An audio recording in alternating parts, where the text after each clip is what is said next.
지역 일간지에 올라온 주요 기사를 살펴보는 신문 토파 보기 시작하겠습니다. 오늘은 충남도 내 지자체 공무원들의 기강회의가 도를 넘어서고 있다는 기사부터 보겠습니다. 대전일보는 지난 5년간 징계를 받은 도내 공무원이 411명에 달하는 것으로 나타났다고 보도했습니다. 연도별로 살펴보면 2019년 75명, 2020년 71명, 2021년 86명, 2022년 90명, 2023년 89명 등으로 해를 거듭할수록 공무원 비위가 줄어들기는커녕 오히려 증가하는 추세를 보이고 있습니다. 2018년 윤창호법이 시행된 이후 5년 동안 음주운전으로 인한 징계 건수도 무려 159건이나 됩니다. 성비위도 끊이질 않고 있는데요. 성매매, 성폭력, 성희롱 등으로 모두 33명이 징계를 받았고 이 가운데 8명이 파면, 해임을 당했습니다. 이어서 중도일보 보겠습니다. 주택연금은 주택 소유자가 집을 담보로 제공하고 내 집에 계속 살면서 평생 매월 연금을 받을 수 있도록 국가가 보증하는 제도인데요. 지난 7월 기준 가입자가 10만 명을 돌파하는 등 매년 늘고 있습니다. 그런데 가입자 3명 중 2명은 수도권 거주자입니다. 가입자 유지 건수를 보면 서울 2만 7천여 건, 경기 3만 5천여 건으로 수도권 비중이 67.6%에 달합니다. 같은 시기 충청권 주택연금 가입자 비율은 저조했는데요. 대전은 2.8%, 충남은 1.6%에 머물렀고 세종은 0.4%로 전국에서 가입자 수가 가장 적었습니다. 주택연금 평균 월 지급금도 7월 기준 서울은 224만 원으로 비수도권 평균 103만 원보다 2배가 넘었는데요.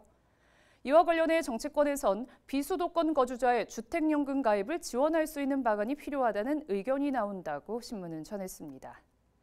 끝으로 충청투데이 보겠는데요. 천안 지역 고등학교 검도 운동부 창단 계획이 무산됐다고 보도했습니다. 교육당국과 검도협회, 학부모들은 지역 중학교에 있는 검도운동부가 고등학교에는 없어 타지로 떠나야 하는 악순환이 반복되고 있는 가운데 올 초부터 고교 검도부 창단에 심혈을 기울였는데요. 검도운동부 운영 대상 학교를 선정해 교육청 등의 승인까지 받았지만 학교 운영위원회가 이를 부결했다고 합니다. 반대 이유는 다른 학생들의 학습권에 부정적인 영향을 미칠 수 있다는 겁니다. 고교 검도부 창단 무산에 따라 학생들은 갈 곳을 잃게 됐다고 하는데요. 검도운동부가 있는 아산의 용화고는 물론이고 다른 지역도 특기자 정원이 마감을 한 상태라고 관계자는 밝혔습니다. 지금까지 지역신문 살펴봤습니다. 계속해서 사진 뉴스입니다.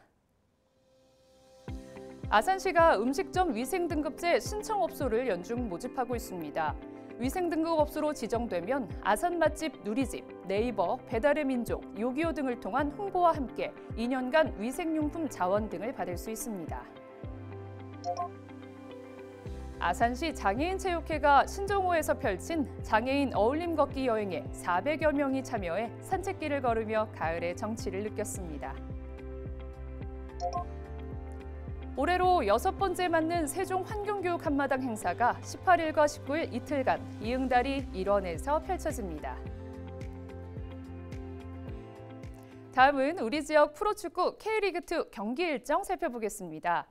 리그 9위를 달리고 있는 천안시티FC가 이번 주 일요일인 20일 리그 4위 서울 이랜드FC를 홈으로 불러들여 2연승을 노립니다.